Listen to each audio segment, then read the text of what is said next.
there, and welcome to this Mark's Reviews and Tutorials video.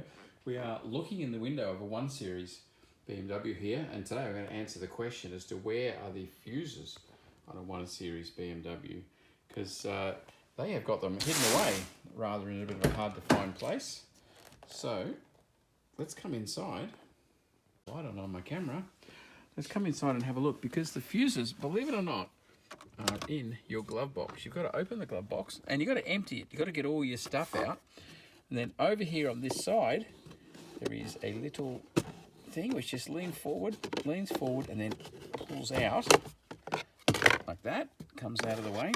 Now you'll see on the back this piece of paper. I'll show you that in a sec. It's very important. But firstly, here, have a look inside.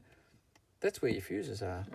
So a very long pair of pointy nose pliers are very handy if you want to start pulling those and checking them and seeing where they go. A tip for you, because it's all so far back there, it's a bit hard to actually keep a track of where things are. So take a photo of the fuse board before you start, so you make sure you put things back where they're supposed to go. Now, this little piece of paper that was in the door, this is actually a fuse map with the little symbols showing you what fuse numbers each different thing is.